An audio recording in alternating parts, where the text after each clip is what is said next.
Bring us back.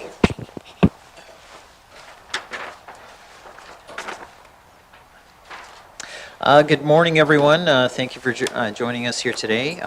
This is a public meeting of the Standing Committee on Economic Development and Environment. My name is Robert Hawkins. I am the chair of the committee and also MLA for Yellowknife Centre. I will now ask the members, starting on my far left, to introduce themselves, and we'll just allow the microphone to work rather than going back and forth. So, Mr. McNeely, if you could start. Thank you, Mr. Chair. Danny McNeely, and I represent the Sawtooth region. Thank you. Kieran Testart, member for Range Lake and Yellowknife. Shauna Morgan, MLA for Yellowknife North. Good morning, I'm Kate Reed. I'm the MLA for Great Slave. Julian Morse, MLA for Frame Lake. Thanks. Thank you, everyone. Today we are joined by we're joining here today for a briefing on the lithium mining in the Northwest Territories. Please note this meeting is being streamed live on the Assembly's social media channel. And of course, as I always say, we probably have millions of subscribers from around the world waiting on every bit of our information, and certainly excited to hear questions and comments.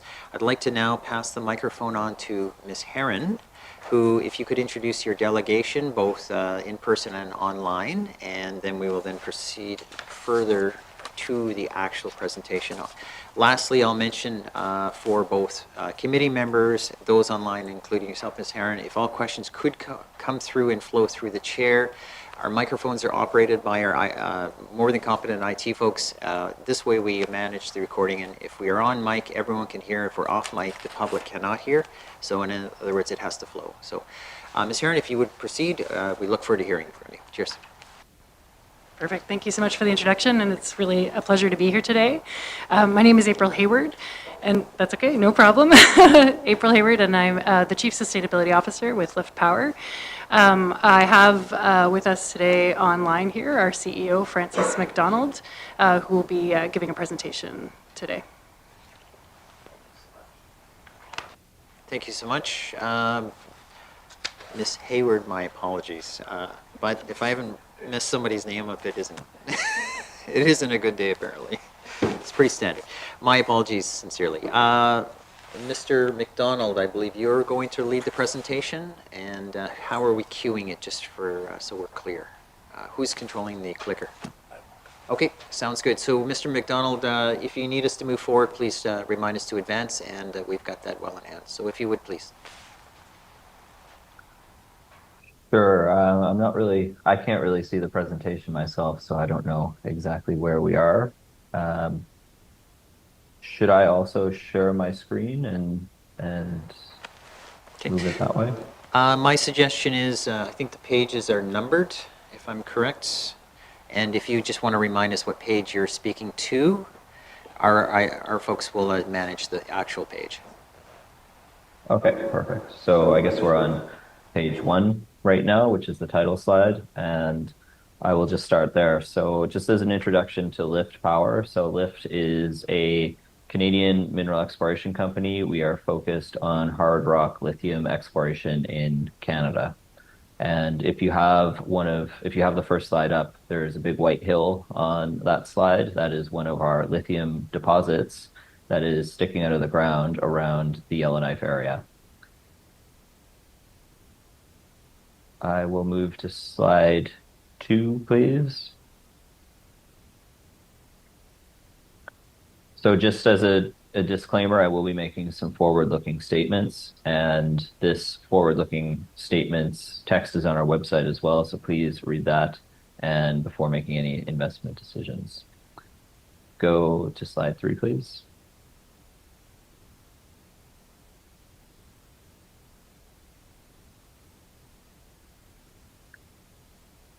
So just as a short overview and history of the company. So like I said in the first slide, Lift is focused on hard rock lithium deposits in Canada. We have 3 projects in our portfolio. 2 of those are in the Northwest Territories, and our Yellowknife lithium project is our flagship asset in the company. Lyft was incorporated in March of 2020, and we listed the company on the Canadian Securities Exchange in 2022. And we acquired the Yellowknife lithium property in November of 2022. So within a relatively short time, we've been quite busy. Within the 2023 and early 2024 year, we had about $40 million of expenditures around the Yellowknife area. And just in terms of our cap structure, so I think the big thing is that we've got a relatively low share count. Our valuation is sitting around about $140 million, and we have just secured a strategic investment from a large corporate entity for 9.9% of the project, and we've brought in about $21 million. So we are well capitalized, and a lot of that money is earmarked for exploration specifically. Next slide, please. So just looking at our projects, the Yellowknife project, I said this was the flagship. So just as an overview, we just released an initial resource estimate about a month ago, and that's about 50 million tons at 1% lithium. We've done some metallurgical testing, so we are getting close to 80% recoveries across all of our deposits. So that's well within range and certainly above a lot of our peers in terms of the lithium that we can recover. From June 2023 until April 2024, we drilled 50,000 meters, so 286 drill holes, and including metallurgical testing and other things, that was about a $40 million expenditure within about 10 months. We were doing this in the face of a crashing lithium market, and I think that's the macro backdrop that we have to kind of explain a little bit. Lithium prices went for an absolute run during the late 2021 to 2023 period, and the price went from $10,000 a ton up to $80,000 a ton, so an 800% price increase over that time period. And since about January of 2023, the price has gone from 80,000 a ton back down to 10,000 a ton. So we did a round trip. There was a crash in lithium prices that was caused by bringing a lot of supply online, and also battery companies had existing stocks that they were running through. And so that's when we were doing our big drill program. And it got to the point where we weren't getting much value in the market for drilling. And so we decided to cut the drill program of 50,000 meters. That left us with a lot of open mineralization. So when I say open, that means we can just go back out and continue drilling laterally or a little bit deeper, and there's still a lot of mineralization there. So we think that this can grow to a much bigger resource over time. Cali is also in the Northwest Territories and is relevant for this discussion, I think. This is in the Little Nahanni pegmatite field, and we'll hear from Winn as well, who has a project that's contiguous to us there. The Cali area where we are, this is an outcropping lithium district that has been known about since the 1960s, and this is just waiting for some drilling to go out and define additional resources out there.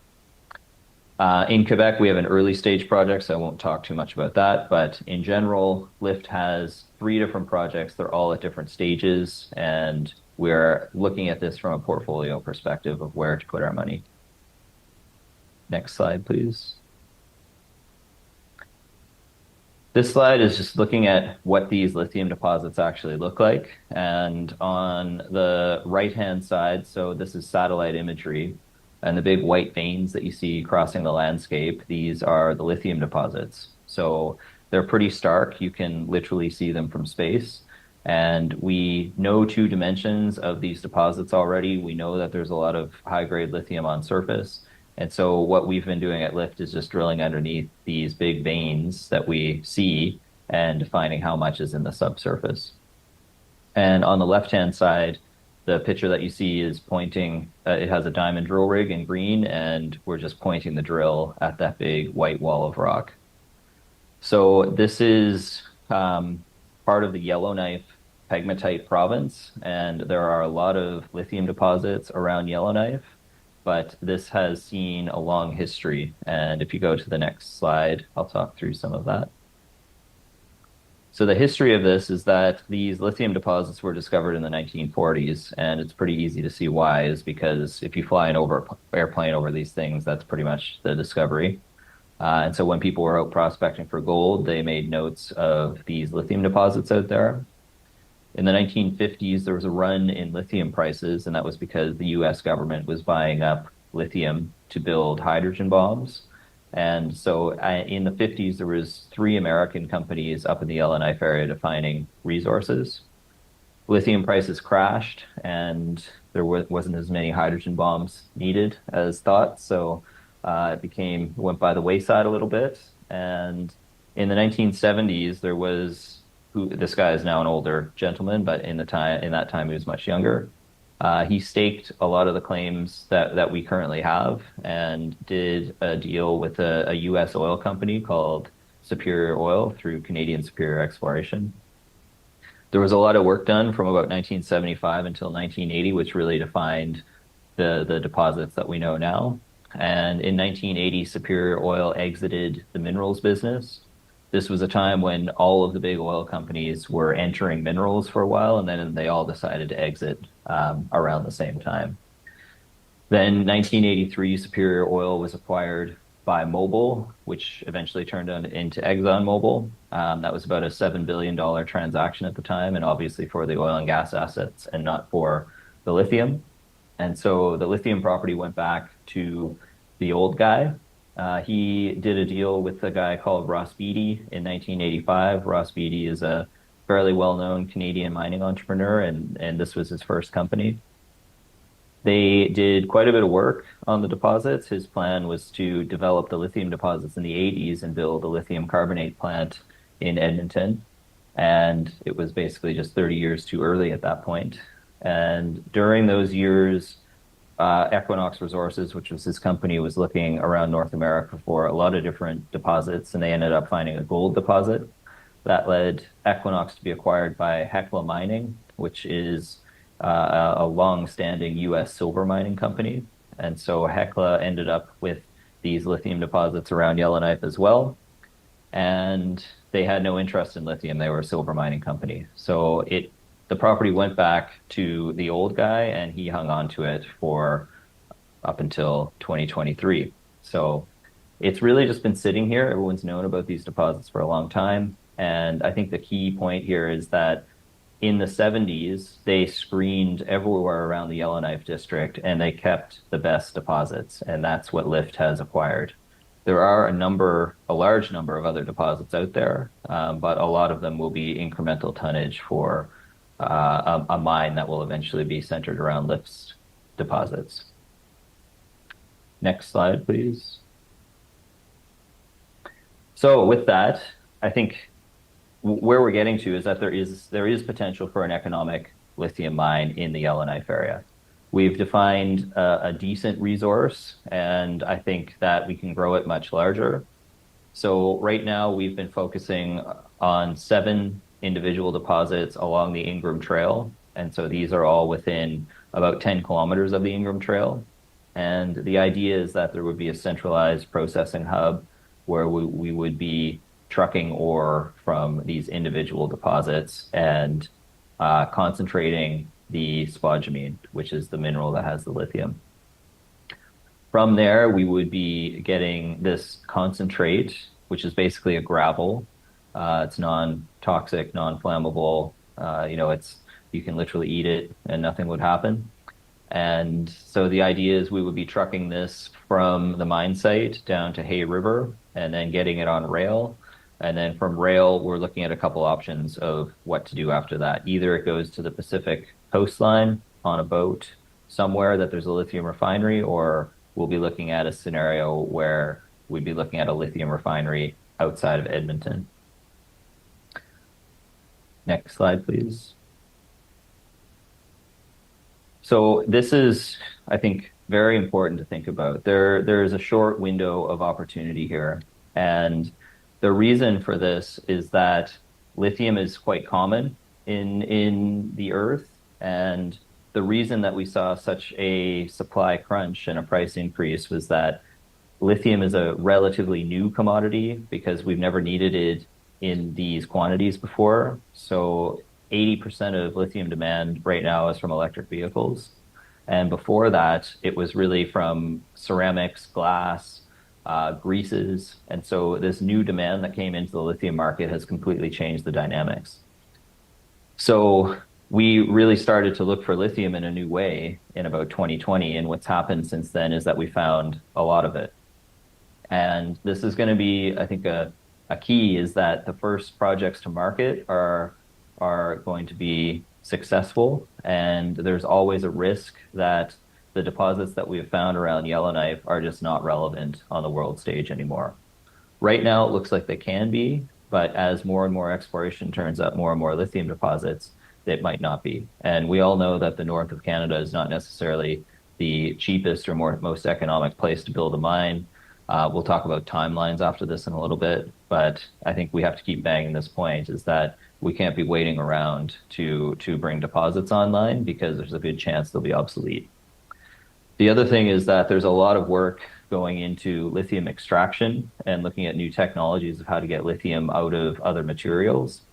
An example of this is ExxonMobil, one of the largest oil and gas companies in the world, has now entered the lithium space, and they are looking to extract lithium from oil field brines. So water that's in their existing oil field holes and extracting lithium that way.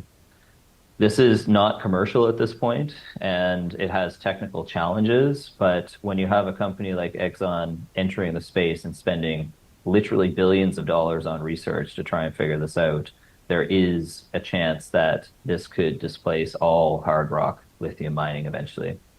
So those 2 points, lithium is common in the earth. There's a lot of deposits out there, and also that there's new technologies that are potentially coming down the line. These are 2 points of why we really need to be thinking about this in the short term and trying to get deposits through the barriers and producing as quickly as we can. Next slide, please. I think one example of this is going to hit home with people in the Northwest Territories and looking back at the past in the Mackenzie Valley pipeline. And so this is a project that was envisioned for many, many years. And over time, there was lots of negotiation. There was a lot of back and forth. And so on this timeline, the gold polygon you see, this is the percentage of shale gas, of total gas production in the US. And we saw gas prices that were quite strong in the 2000s, going into about 2009, and gas prices collapsed basically when shale gas was becoming a thing from fracking. So this is another example of where a technological change has completely changed the market dynamics of a commodity, and it made the Mackenzie Valley pipeline uneconomic to build. And if this had been built earlier, then I think it probably would have been running. The capital expenditures would have been paid off, and that infrastructure would be in place, and it would make sense to keep running it. But you come up on these technological changes, and it makes things like this obsolete. And so this is an example of eventually what could happen to lithium if we think that it's going to be there as an option forever. Next slide, please. So I think the point of this is really this slide and our takeaways on how do we approach lithium mining in the Northwest Territories. So I think a big thing is capacity for Indigenous groups. And this is very important because it's tied to the regulatory process. And the regulatory process is tied to how quickly we can get a product to market. So reducing timelines is very key.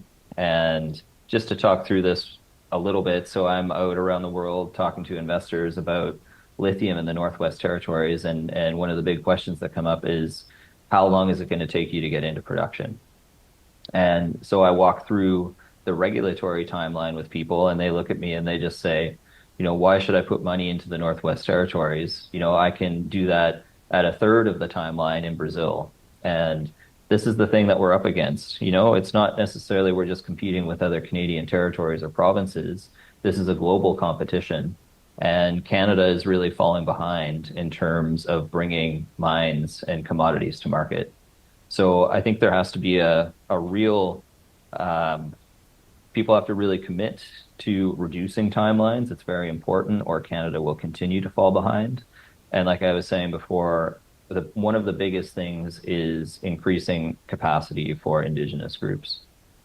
We would love to be communicating with our Indigenous partners, weekly if it was possible, but they just do not have the time to take our calls. And, this is something that can really hold up projects. I think supporting investment and looking at incentives is something. So I've been doing a lot of work in Quebec in the last years, and Lyft also has a project in Quebec as well. And Quebec is a different beast. It's got a lot of different incentives. It has the provincial funds that put money into exploration companies. It has a refundable tax credit. So in the north of Quebec, 38% of the dollars that you put in the ground comes back from the government in a refundable tax credit. And I know that this is kind of apples and oranges of talking about Quebec versus Northwest Territories, just because Quebec has a lot higher GDP. But I think it's something to think about is how do we bring exploration companies into the Northwest Territories and make it easier for people to stay and actually develop resources there.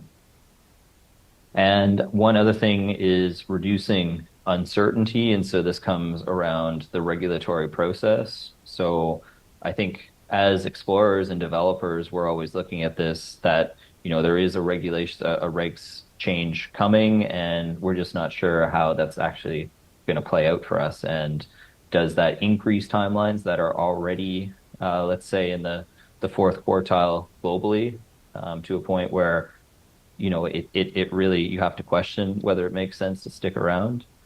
So these are the big things, I think. And, I keep coming back to timelines, and that's the central thing around here.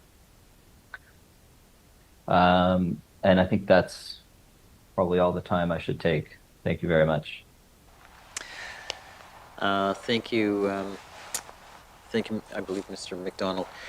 Just to keep in mind, I'm going to suggest we don't go to questions because time is very important to all of us, and it seems to be slipping away faster than one can hold on to it. So maybe if we could proceed to our next presenter, and then if we have time for questions at the end, we'll sort of try to do them targetedly and efficiently, of course. So is Lake Winn, I believe that's going to be, is that Mr. Thomas?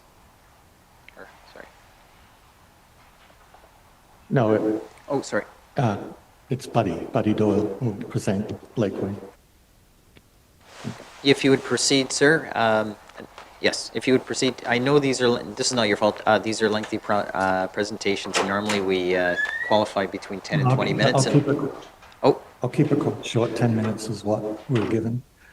So next slide, the usual legal. Next slide. We're Lake Wynn's a small junior company that has two assets. Francis already talked about the pegmatite swarm and the little Nahini River area.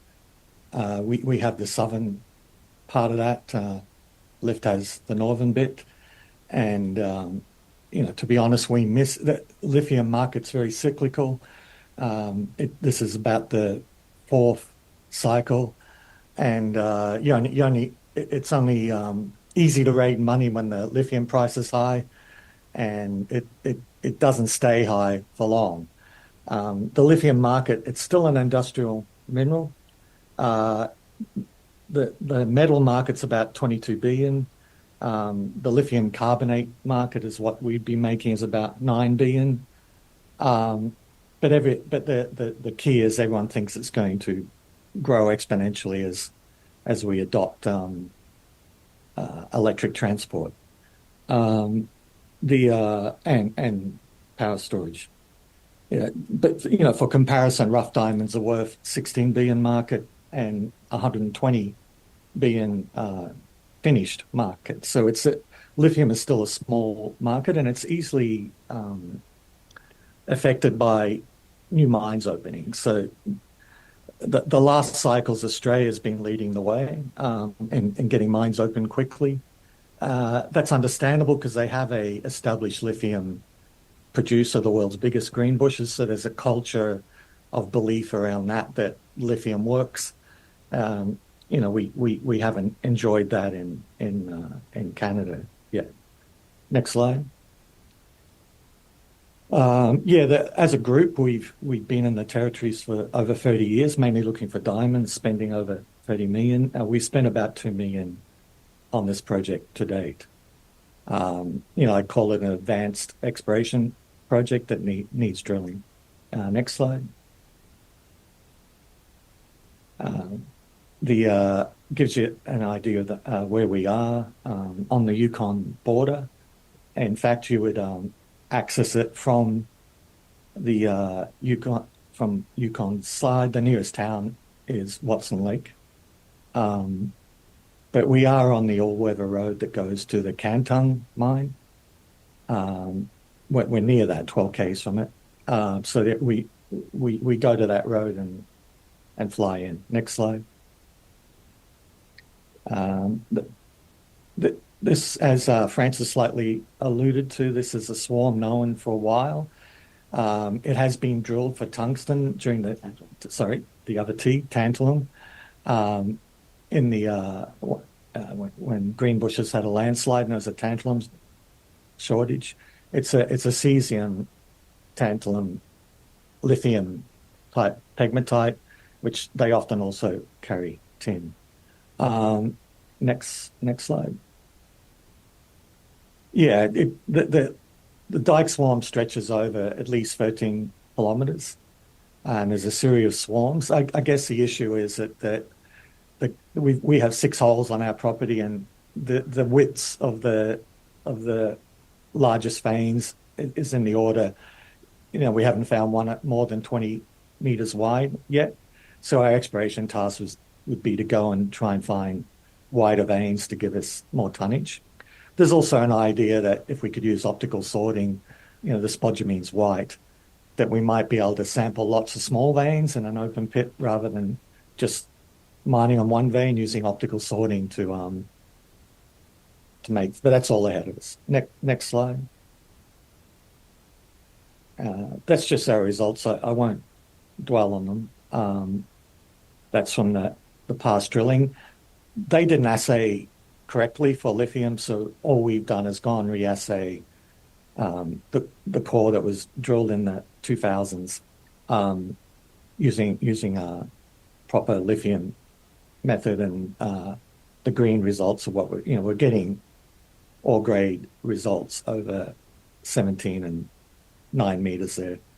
Our plan is to drill a lot more and try and find that thicker vein. Next slide. That gives you an idea of the territory. Those little white things you can see in the slides are the vein swarm. Next slide. We flew a new type of mag and ultra sensitive, and they're not supposed to be magnetic, but they do hornfells. That they do burn the country rocks they intrude into. So we think the magnetics is lighting up the hornfell. So we got our most hopeful target is a 100-meter wide, 8-kilometer long mag anomaly in the ellipse there. It doesn't outcrop, but it does have soil geochem, so we plan to drill that. Next slide. Go to next slide. I think we've got the idea. There's a soil anomaly, and for speed. Next slide. So, just going on about how, Canada is sort of losing the race every time that lithium price gets high. It's very hard to have sustainable financing during cyclic markets. When the lithium price has been high, other nations have, Argentina, Australia, have been able to get into production quicker than us for various reasons that Francis has already mentioned, mainly the long time for permitting. And I was just thinking how what could help us a lot is there's this facility 20 k's away from us at Tungsten that I understand is care and maintenance by the NT government, and it has accommodation rather than be a cost sink. If we could get access to accommodation, maybe using First Nation companies as caterers, that would be a great help for us at the exploration stage. That's the end of my talk.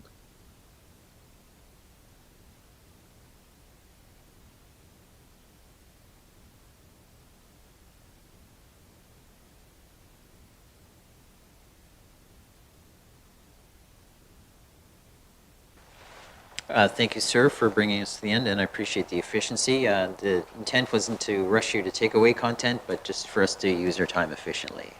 And your time is just as valuable as ours, by all means. I believe that now brings us to North Arrow Minerals, and I believe we have Mr. Armstrong, who's the president and CEO, leading us through their presentation. If you would, please, sir, as you're ready. Great. Thank you, Mr. Chair, and thanks to the committee for the chance to present on North Arrow. And thanks for going already on to the next slide. I think we've seen what these forward-looking statements look like. So if we go to slide 3, please, I'll try and be efficient as well, and take you through North Arrow and our sort of experiences with lithium exploration. And I will probably paint a picture of just exploration in general. Our group, we are an exploration group. We're based in Vancouver, a classic sort of junior company, very similar to Lake Winn and what Buddy presented. We've explored in the NWT for a long time, 3 or 4 decades, and we've looked everywhere from for nickel and copper down in the southeast corner, just north of the Saskatchewan border, all the way up to Victoria Island for nickel and diamonds. And a lot of the real estate in between as well. So we've been around for a while. If we go to the next slide, our current portfolio of exploration projects is quite diverse, and it's getting more diverse. I'll talk to our lithium projects. We have 3 of them in the territory that are we call drill ready and permitted and ready to take on to that next stage of exploration. They complement a portfolio of diamond projects that we've had for quite a while. Diamonds and lithium have been tough to finance for junior companies at that pre-discovery stage, and as companies like ours, you need to continue to provide stories and exploration opportunities for our investors. And that actually led us just in the last couple of weeks to close on the acquisition of a gold project in Botswana as well, which we also think hits a number of our skill sets. But just to show that we are constantly looking, and that this is looking for all commodities is a global search. And I'll try and bring us back to that with respect to lithium as well. If we could go to the next slide, please. So I'll just touch on our 3 lithium projects in the NWT that we acquired sort of over an 18-month time frame. If we go to the next slide, the very first project that we acquired, we called the Staphany, and it sits in the Yellowknife Pegmatite province, which is the same region of the territory that where LIFT is operating and their main project is located. This is a geology map. I am a geologist. In the corner, you can see there's a star where Yellowknife is. If you look at the rocks in this southern part of the Northwest Territories, there's a lot of those pink rocks are granites. They're all different kinds of granites of different ages and so on. There's the green and the yellow rocks. Those are the volcanic rocks like you see around Yellowknife. They're good places to look for gold. And then the gray areas are sedimentary rocks. And it's in these sort of basins where we're most prospective to find these lithium pegmatite deposits that a number of companies are looking at. And we saw in late 2022 and early 2023 a lot of activity around Yellowknife. It was led by LIFT, but also a number of Australian companies showing up on the scene in an area that we thought we knew pretty well. And we identified the opportunity at the Staphany as something that we could acquire quite quickly. We go to the next slide. It feeds into a bit of what Francis had been talking about, of the history of sort of tantalum and lithium exploration in the region just in the post-war years. This property has a couple of pegmatites that were actually test mined in the late 1940s and 50s. And this is a photo standing on the ice at Great Slave Lake towards the mill that was on site at the Staphany, where test mining was done for tantalum and niobium. Spodumene, or the lithium mineralization, was noted at the time, but never evaluated. And I think that these pegmatites fall into the classification that Francis brought up of these really being sort of incremental tonnage in some of the broader exploration. The pegmatites are there. They're prospective. They have spodumene mineralization, and they need to get drilled to see how big they could be. but I would probably classify them as being something that could support a larger development in the Yellowknife region. The next slide. So at the same time, we were looking elsewhere within our portfolio of projects and looking at the geology that hosts the mineralization around Yellowknife, and really identified the McKay-Elmer area, which we now call the McKay-Elmer pegmatite province. And that's where we picked up our LDG lithium project, which was actually a diamond property for us, as well as McKay.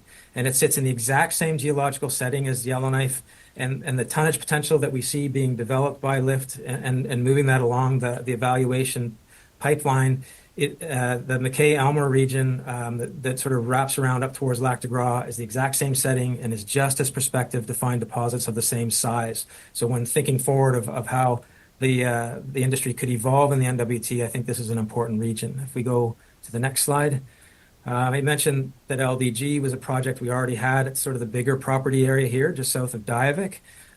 We had an exploration camp, and basically we're already permitted and ready to go on these properties when we identified spodumene pegmatites.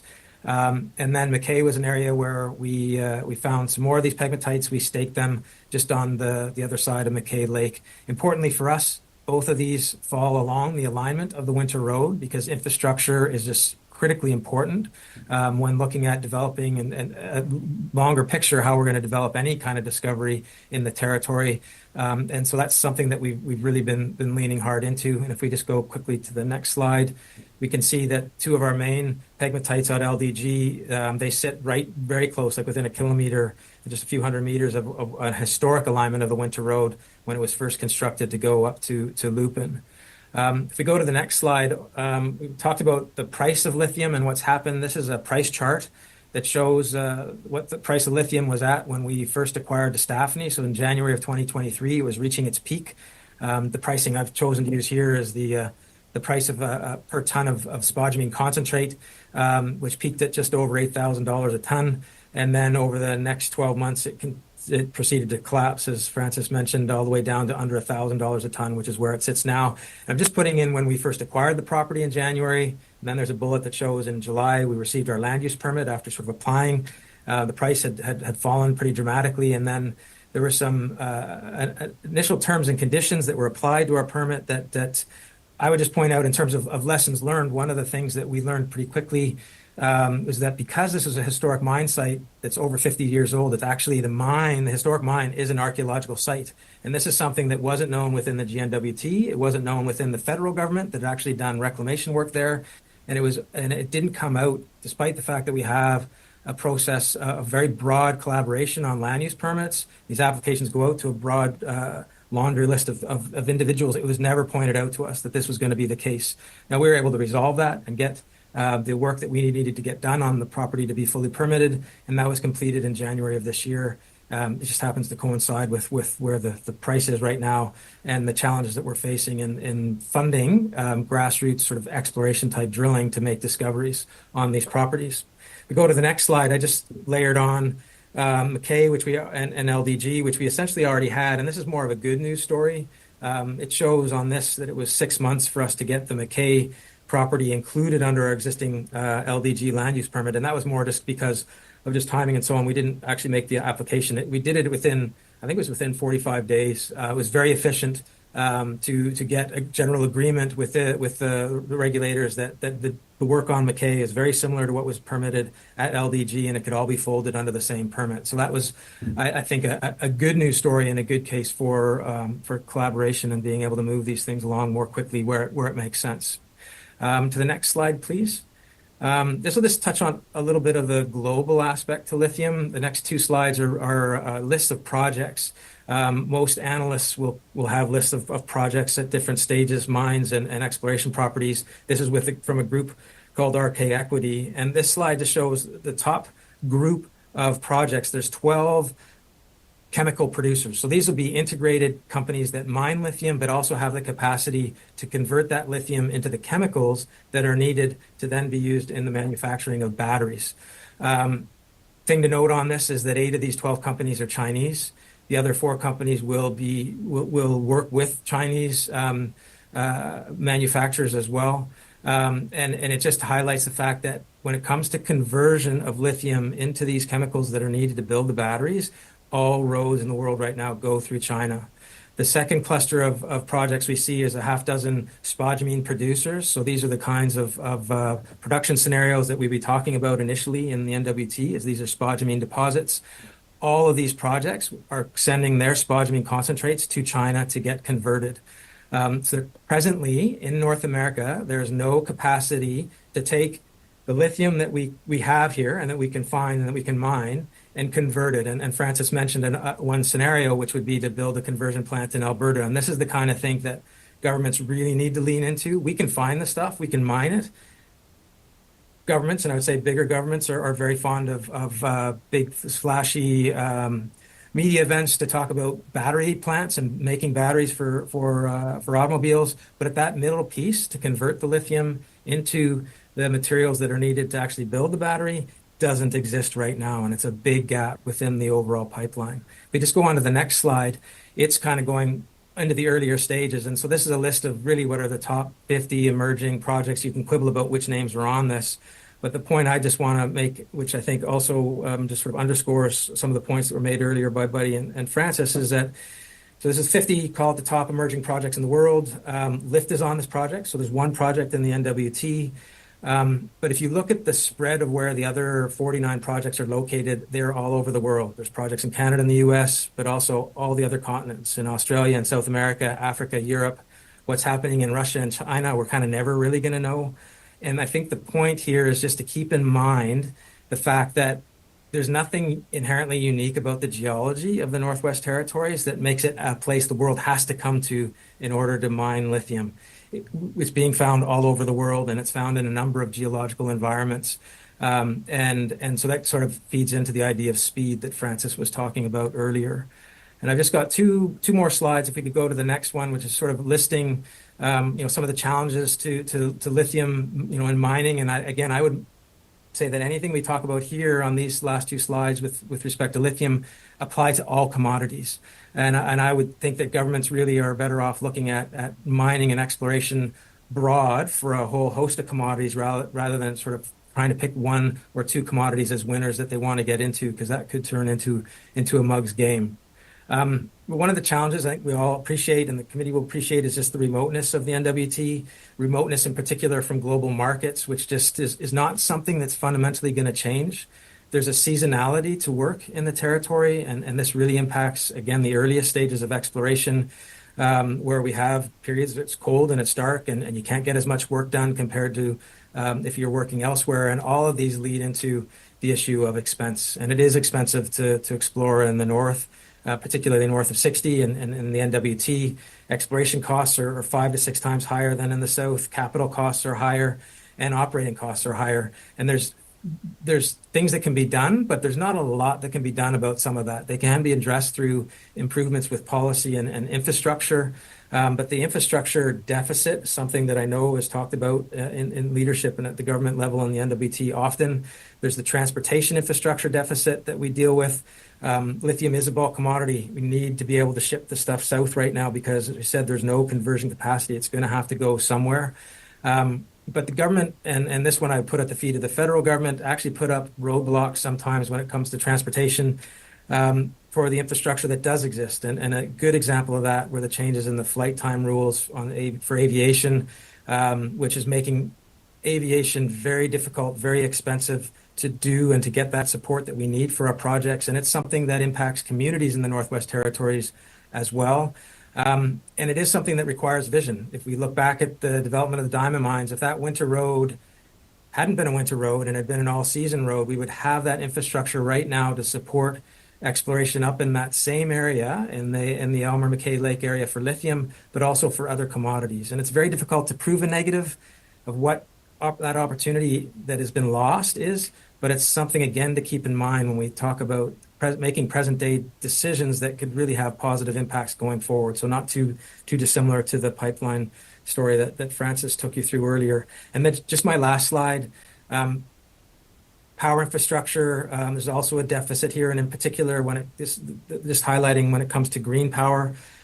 We do have in the territory examples of hydropower, which is sort of considered green power. opportunities, and the developments that we have in the NWT were built around mining operations. And I think it's important to keep that in mind because, again, the development and importantly, the financing of advanced development and construction and mining projects in the territory, we're competing for investment dollars around the world, and those investment funds are looking at what kind of power is being used. And if it's green power, that checks a box that makes it a whole lot easier in order to raise the funding that's required to develop these projects. And these are long lead time issues to develop these infrastructure, the infrastructure deficits, but it's something that we need to keep in mind. And then that brings us around to the regulatory side, timelines and so on, again, that Francis brought up. This is the one, when we look at all of the various challenges, it's the regulatory side, and it could be policy and not necessarily even in regulation that governments and leadership can change. It's the easiest thing that can be changed. And it doesn't mean to do things quickly and inappropriately. It's more, how can we be more efficient in the decision-making process so that we can help move these along and bring the benefits that these projects could have for the territory and bring them about more quickly so that we don't lose some of the opportunities that we see before us right now. So Mr. Chair, I'll just leave it at that. That is the end of my presentation, and happy to take questions. Okay, thank you very much to all presenters. I sincerely appreciate that. And I do appreciate the fact that I hope information wasn't compromised in the sense of being efficient with our time opportunity. So, folks, I'd like to go to members to see if we have any particular questions from any particular member at the start. And what I'm hoping to do is maybe get one question and a follow-up.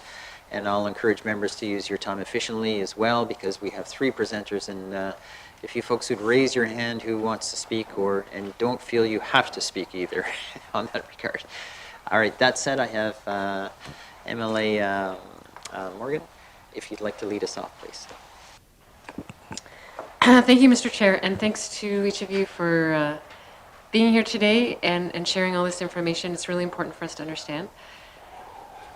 You've laid out, I think you've sent us the clear message that you could be exploring anywhere in the world, many different places, and that it's it's more expensive and it's harder often to explore in the NWT here. Is there anything that gives the NWT a competitive advantage in this space? Because it sounds like there are lots of other places you could be instead, and it would be easier for you to be there. So why are you exploring here then? Can you help us understand what our competitive advantage could be in this space? Thank you. Thank you. I look to any of the presenters who would like to raise their hand, and we'll just work through. Yes, please, if you would. I believe Mr. McDonald, if you want to provide some thoughts. So I think for LIFT, the competitive advantage that we saw was that there were very stark lithium deposits that were sticking out of the ground. And from an exploration risk perspective, that was one of the least risky exploration targets that we saw out there that we thought that could be globally significant. And that's why we decided to come to the Northwest Territories. And from let's say from a regulatory, from a timeline perspective, just from a process perspective, I would say Quebec is much simpler to do work in, but the exploration risk that you sometimes see in Quebec is a lot higher. So what we're always doing is weighing the different risk factors against each other. And in LIFT's specific situation, it made sense to spend significant amount of money in the Northwest Territories. That's promising. Any other further quick comment from our presenters? I'll go to Mr. Armstrong, and then I'll go back to the member. Great. Thank you, Mr. Chair, and thanks for the question. Echo that. I mean, it's that I think what Francis mentioned just comes to opportunity. Obviously, it is a prospective region for again a whole host of commodities. I think just 2 points that quickly come to mind on another part of the advantages is Yellowknife is a mining center, and it's also the seat of governments. And so it's everything is right there. So all of the supports that are needed, there's that experience that's there. Service providers, developing in indigenous companies and indigenous service providers is a benefit. And the other, we talk about the regulatory side as being a challenge. One big advantage is it is the overarching legislation in the Mackenzie Valley Lands and Waters Act. It is a modern piece of legislation. that ensures that local communities and indigenous communities have a direct say in land use decision-making processes. And this is an advantage when we talk under the umbrella of ESG and environment, social, and governance is on the social side. It is something that companies can point to say it's a jurisdiction where the local communities have a direct say in development and the development then for the companies and getting their social license to operate. It's a more clear line that you can draw. So those are sort of the two other main advantages that come to mind for me. Thank you for that, Mr. Armstrong, and I appreciate you emphasizing ESG is important value moving forward. Ms. Morgan, if you had a follow? Buddy also wanted to comment. Mr. Buddy, did you, or Mr. Doyle, sorry, did you want to quickly comment as well? Sorry, I didn't see your hand. Yeah, just why are we in the Little Nahini pegmatite swarm? Because it's a world-class geochemical anomaly in there, and because there is a road to Kantong, it's not too far from infrastructure. Whereas some of the bigger billion-dollar market cap discoveries in Canada, in the James Bay, I would say are more remote, harder to get to. So yeah, that's my comment. Thank you, sir. Follow up, Ms. Morgan, if you'd like, please. Thank you for that, and I'm certainly pleased to hear that investors consider the Mackenzie Valley Resource Management Act actually a competitive advantage for us. We often hear people, talking about the regulatory system in general being frustrating, but to recognize that it is actually a modern act. That's really encouraging that we can view that as a real strength. I know that, especially for lithium mining companies in this space, you want to show to investors that you are environmentally responsible. And so I'm wondering what kinds of renewable energy opportunities you see to power your operations, both now or moving forward, given existing infrastructure or what infrastructure you'd be looking to see. Thank you, Mr. Chair. Thank you, Ms. Margaret. If someone wants to raise their hand, I have Mr. McDonald. If you want to start, please. Sure, I'll take that, but I'm gonna punt it over to April Hayward, who's in the room, who can talk about some of our initiatives in the green energy space. Okay. No, not a problem. Ms. Hayward, if you would, we've got the mics on, so you don't have to reach and hit the button.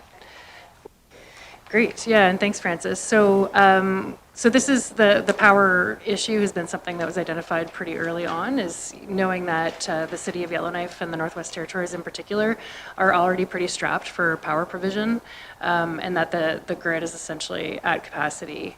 Was something that was identified early on. With the advent of the federal government's Critical Minerals Infrastructure Fund, we looked into a potential partnership with Deton Show, which is owned by the Yellowknives Dene, to investigate the possibility of powering our operations, or certainly a plant in the future, using green energy.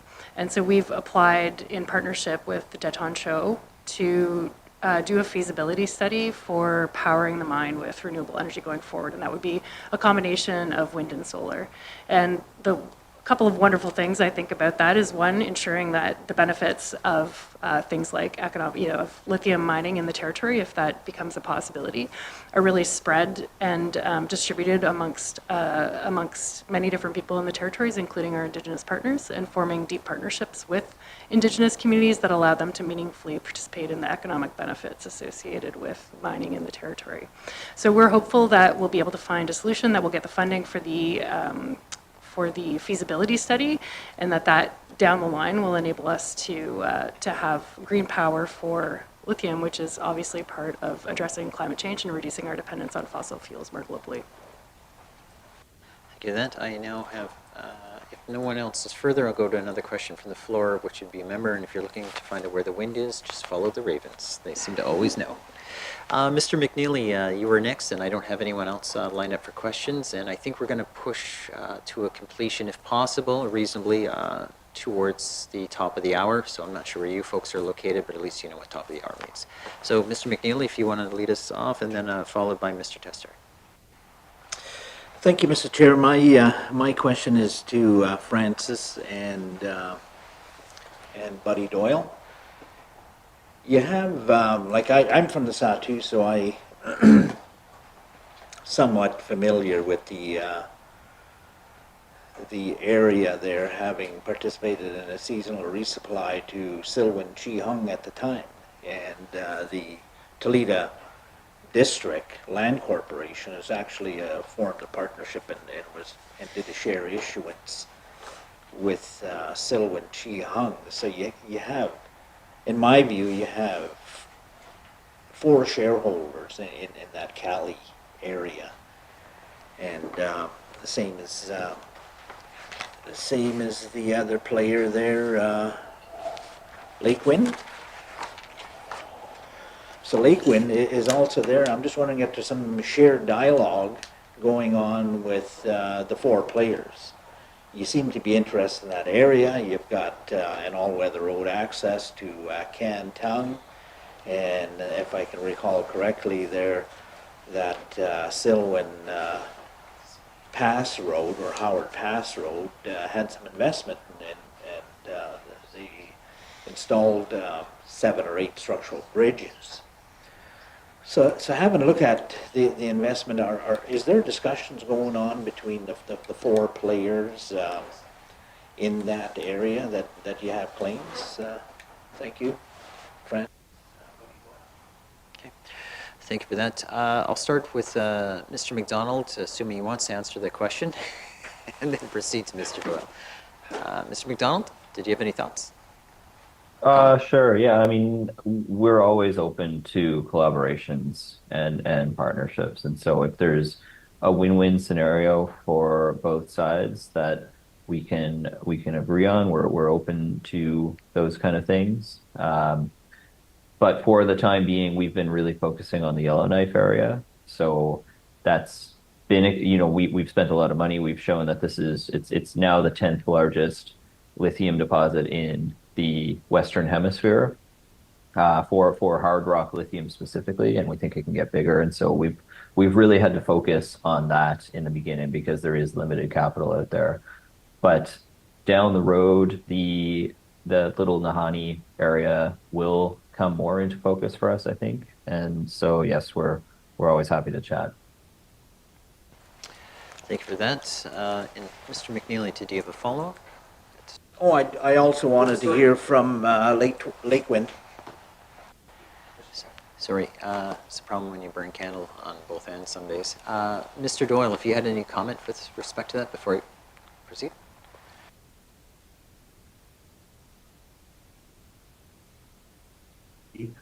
On doing a truck bearing road to our site, and it was about $24 million. Way too early for us to consider that.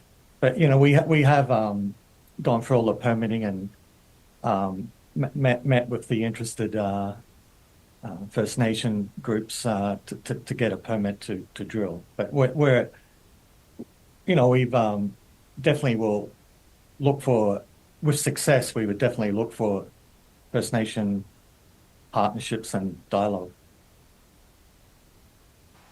Thank you, sir. Mr. McNeely, please.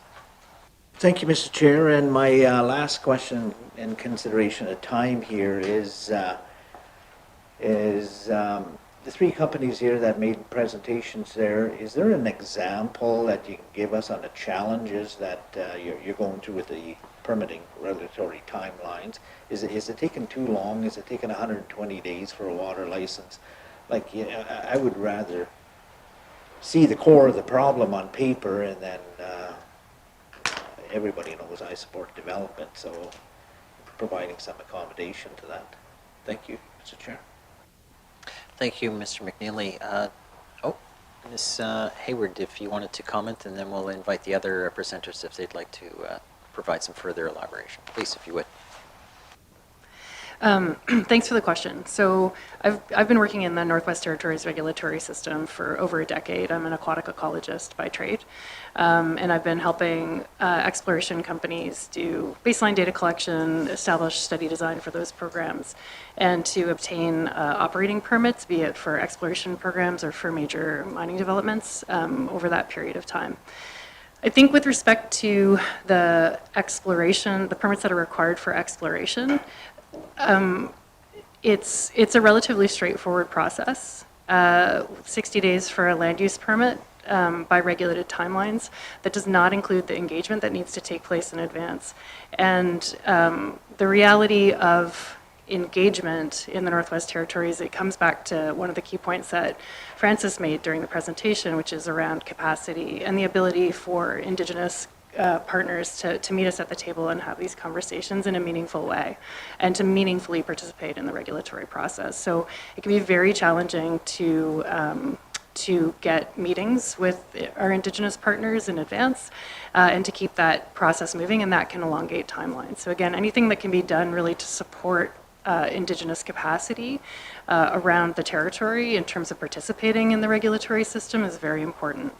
I'll say also, when it comes to the larger projects that go through, when we start to talk about projects that require environmental assessment or larger land use permits or water licenses, like a type A water license, again, the engagement piece becomes even more important at that time, because you want to be able to have conversations with your partners about potential effects, potential environmental effects, potential effects on cultural activities, and potential effects in terms of socioeconomic benefits, and how you can actually meaningfully partner to ensure that the socioeconomic benefits are shared and that business opportunities are understood, and there's time for communities to prepare to engage in a meaningful way with development in their territories.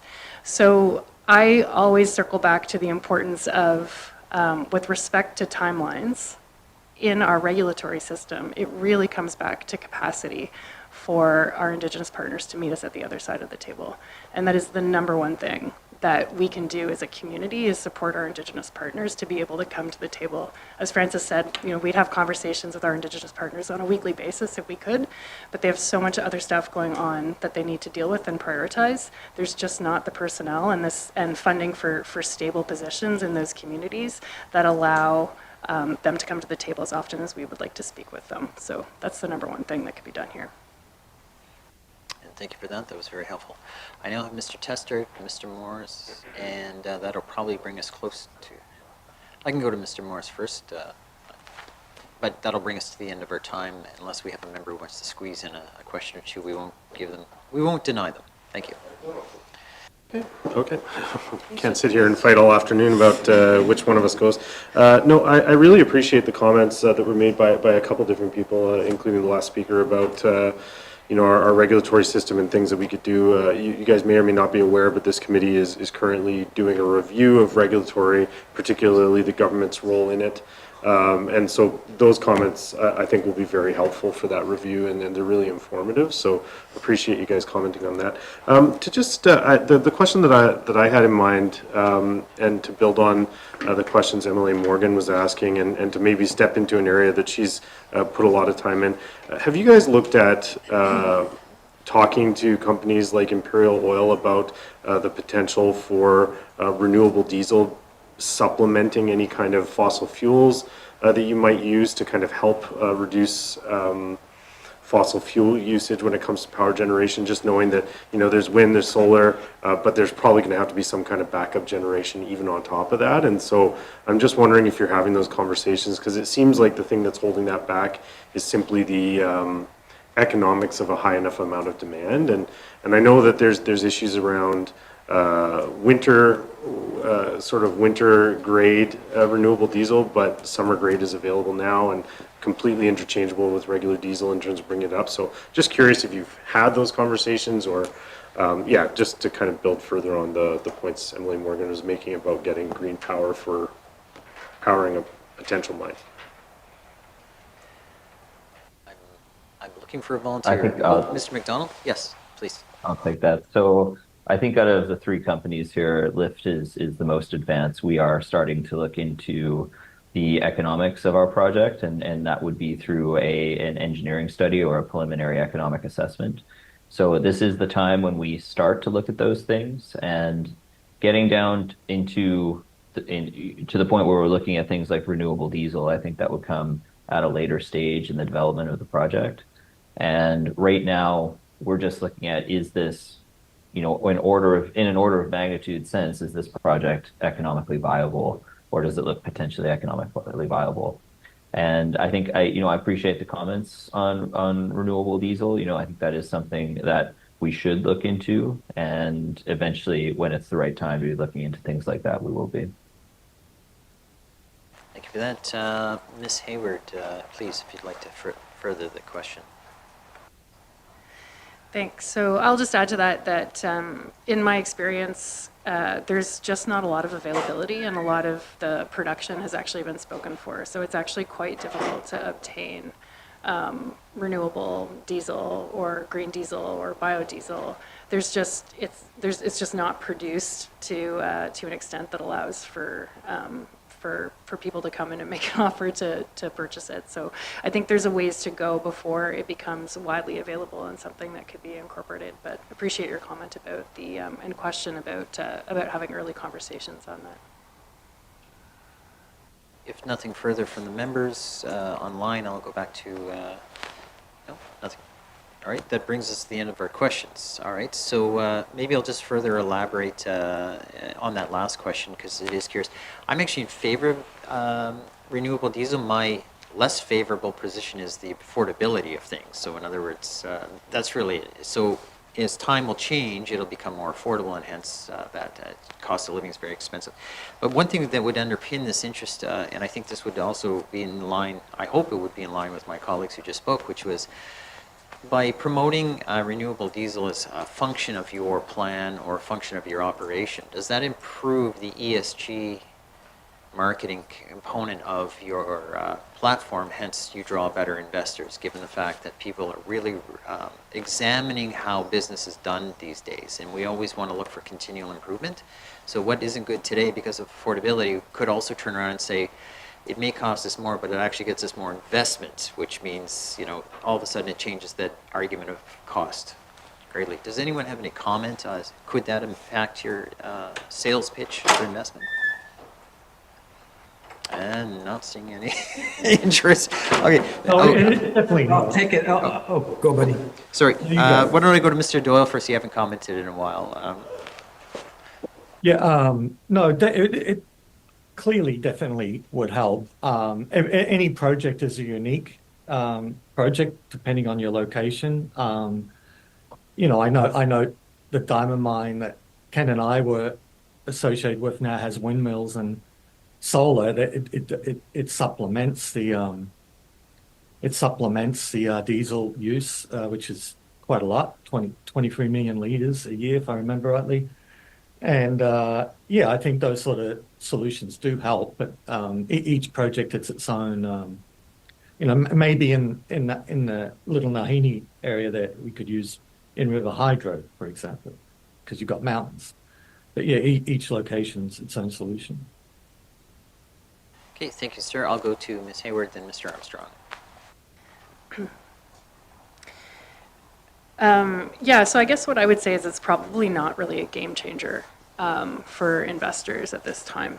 And there's so many other factors that affect our ESG story that you have to sort of pick and choose and concentrate on different parts of that story. So certainly for now, we're concentrating in other areas. Like there's step changes that can happen. For example, if we end up with a renewable energy center that provides electricity for our static equipment, like our process plant or whatnot, it's an excellent ESG story. That would be huge. That would be a game changer in terms of investment. Further down the line, to your point about continuous improvement, that there's probably opportunities further down the line to try to think about continuing to improve our greenhouse gas emissions and reduce those. But it's one thing at a time. So right now we're definitely focused on other aspects of the ESG story. And when I say story, I mean ESG is about addressing sort of risks for the company and attracting investment, and that's what we're focused on doing right now. Thank you. I'll go to Mr. Armstrong, and then I have Mr. Tester and Mr. McNeely want to weigh in quickly before we reach the end of today. So, Mr. Armstrong? Thank you, Mr. Chair. I think just to add, maybe for context on projects and thinking about big project financing, so sort of that development construction stage and actually getting into operation, ultimately, often end up going to banks. And on the ESG piece, the thing that has really changed is the bank review teams. There's the usual group of engineers and geologists and people who look at the numbers that we think of when due diligence is happening. These banks now will have a separate ESG team that looks at the ESG credentials of the project, and that group has an equal say on whether an investment is made or not. It's not a bolt-on, it's not an add-on. It is a separate group that has a say. And yeah, they will look at things like where is your power coming from. So it's important. The E in the ESG often gets sort of the capitalized compared to the other two. But the other piece is, and it's something that impacts developments in northern Canada, is that the cost of getting sort of those E credentials and the renewable energy becomes another project cost. It's not something. So when we talk about competing globally, we could be competing in areas of the world. Like I'm involved with a project in the UK where we can just plug into the grid and say we're getting green power. We don't have to build that infrastructure. So it adds to the credentials for that project. It makes it easier to finance, but it's also something we don't need to fund ourselves out of the overall umbrella amount of money that needs to be raised to develop it. And so these things are all interconnected. And at the end of the day, in terms of competition, it's still, money still is a pretty important piece in how much it's going to cost you. Thank you, sir. All right, Mr. McNeely appears to have a quick question, so we'll squeeze him in here, and we're working towards wrap-up again, unless a member has an urgent last matter to raise, and then we'll see where we go. Thank you, Mr. Chair. I just want to bring to your attention, and I totally agree on April, what you're saying on capacity building. I can give you a couple examples, and I see the competitiveness on raising capital as well. So raising capital there, I've been on top of this for a number of years, and the Sahtu Land Use Planning Board issued approval for Zone 41 Natchik-Ho lands amendment to the land use plan back in and issued a press release back in June 4th of 2024. So to me, that tells me that they're open for business, and and here's a press release. And then on the capacity building, here's a couple of examples. Anything is doable. Back in '87, the oil company Chevron Canada Resources signed a 4-year deal, I think it was. I was part of the administration at the time there, set up a joint venture with the community of Cold Lake. And this is prior to the area settling their land claim in 1993. So part of that agreement, if it went into production or if they found oil and gas, it would the carried interest of 10% was in the agreement, building capacity for the community. And when I was working for the Toledo Land Corporation at the time, and as I mentioned earlier, we resupplied Silwyn Chi Hung. And we did a little over 80 some loads there, going like billy goats on the side of the mountain areas there in 21 days. And we did sign they did sign an agreement with Silwyn Chi Hung to build capacity. Here's a winter road and resupply contract. So I just bring that good news story forward. Thank you. Thank you for that. Do we have a volunteer, or should I just pick one? All right, why don't we receive it as a comment if no one's volunteering to respond? Mr. Testart, nothing further? Okay. So folks, we're just leading towards wrap up. I just thought I'd put out the last question to our panel. So this applies to all 4 of you folks. As mentioned by one of the MLAs, that we're doing this work right now on regulatory review and consideration, and I want to encapsulate under our ability. So we can't solve all the federal government problems, although we may complain about them or highlight the areas that could use some sunshine and improvement. Committee is trying to be a progressive partner in coming up with ideas based on recommendations for how could we make some modest adjustments, improvements, not radical changes per se, but things we can provide. You've provided some suggestions where you've talked about capacity within Indigenous governments of being a full partner in the sense of capacity and discussion and the dialogue. Rather than going to one particular member, I'll go through anybody who has one. Does anyone want to raise anything that would be important to us to be aware of that should draw our attention to challenges that we could highlight and consider and review, and then go from there? So, I mean, this is an important window for you folks to highlight, saying this is not working, and if this was changed, this would be a game changer. Or if you didn't do these two things separately and you did them at the same time, that would be a game changer. That type of and those are simple examples. They may not be that complicated. They may be more. I'm not sure. Do we have any thoughts from anyone on the last minute outside of the presentations that you've provided? Any further recommendation? Looking for anyone if you have a hand.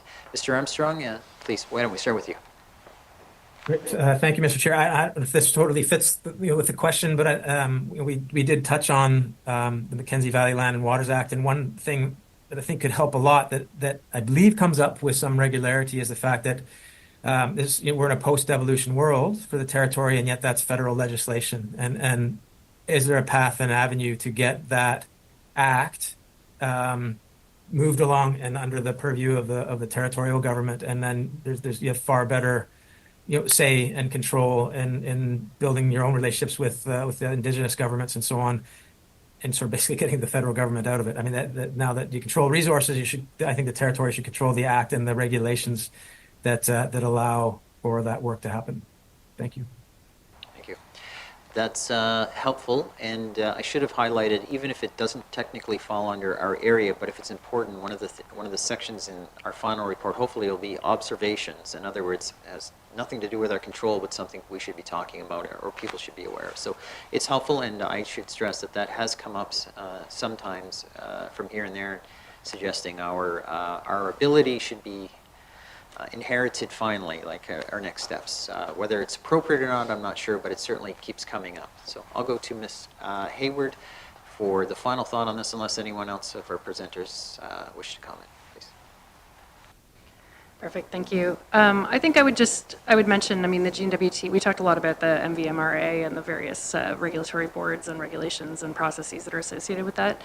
The NWT does have direct control over some pieces of legislation, including the new Mineral Resources Act and the upcoming Mineral Resources Act regulations, and the timing and the scope of the implementation of those, amongst a number of other things that are kind of going on. And I'll say that, if I think from my perspective in terms of what my job with the company is, about trying to move a company towards development or a project towards development in the face of new regulations that have not actually been navigated previously by a company. The sort of centerpiece on the last slide of the company's presentation today was around reducing timelines. And anytime you introduce new pieces of legislation or regulation, and you have to carve a new path forward through those pieces of legislation and regulation, working in partnership in the Northwest Territories with government, with Indigenous communities, and with other people who are interested, as well as industry, it's going to take more time. And so I would definitely ask the committee to consider, what regulatory changes are critical and how and when they should be implemented, with consideration that, again, certainly in the case of critical minerals, if the Mineral Resources Act regulations came in the next couple of years or sooner, these would be some of the first projects trying to navigate that system, and that will be a challenge. So how do we do that? So carefully consider the scope and the timing of new adjustments to regulations and legislation. That's a great observation. Any further comment or final comment from our panel? If not seeing any, okay. So what I'll do is now proceed with the closing comments, which is, I want to thank everyone for their time, and of course acknowledge our millions of subscribers on our social media page. And that said, it's been a delight to hear the information. I look forward to all our parties keeping the committee apprised to your developments, so feel free to write us and let us know. And it's exciting work. And that said, I'll now close the hearing. And again, thank you, each and every one of you, for your time today. Thank you.